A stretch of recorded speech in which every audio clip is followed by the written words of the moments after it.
అందరికీ నమస్కారం.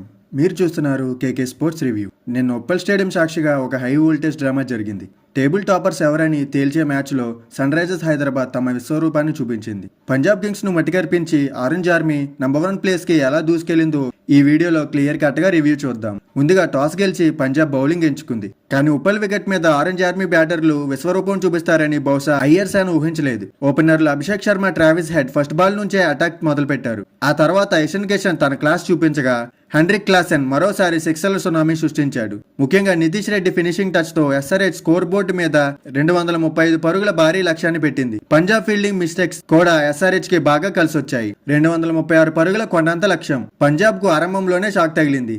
అయితే యువ సంచలనం కూపర్ కాన్లీ నిన్న ఆడిన ఇన్నింగ్స్ మాత్రం అద్భుతం. ఒకవైపు వికెట్లు పడుతున్నా ఒంటరి పోరాటం చేస్తూ కేవలం 55 బంతుల్లోనే అద్భుతమైన సెంచరీ చేశాడు. పంజాబ్ టీం ఓడిపోయిన కాన్లీ మాత్రం అందరి మనసులో గెలుచుకున్నాడు. మిగతా బ్యాటర్ల నుంచి అతనికి సపోర్ట్ లభించి ఉంటే ఫలితం మరోలా ఉండేది. ఇక బౌలింగ్ విషయానికి వస్తే మన కెప్టెన్ ప్యాట్ కమిన్స్ మళ్లీ తన అనుభవాన్ని చూపించాడు. 2 కీలక వికెట్లు తీసి పంజాబ్ ను కట్టడి చేశాడు. శివాంగ్ కుమార్ కూడా తన వంతు సహకారం అందించాడు. ఫైనల్ గా ఎస్ఆర్హెచ్ 33 పరుగుల తేడాతో భారీ విక్టరీ కొట్టింది. ఈ విజయంతో హైదరాబాద్ ఇప్పుడు 14 పాయింట్లతో పాయింట్స్ టేబుల్ లో కింగ్ లా టాప్ లో కూర్చుంది. మొత్తానికి హైదరాబాద్ బ్యాటింగ్ పవర్ చూస్తుంటే ఈసారి కప్పు మందే అనిపిస్తుంది కదా. మీకేమనిపిస్తుంది?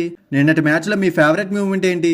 కింద కమెంట్ సెక్షన్ లో తెలియజేయండి. ఇలాంటి మరిన్ని లేటెస్ట్ క్రికెట్ అప్డేట్స్ కోసం వెంటనే మన ఛానల్ ని సబ్స్క్రైబ్ చేయండి బెదరు. మరి ఈ వీడియో మీకు నచ్చినట్లయితే ఒక లైక్ కొట్టండి. మరో వీడియోలో మళ్ళీ కలుద్దాం. Thank you.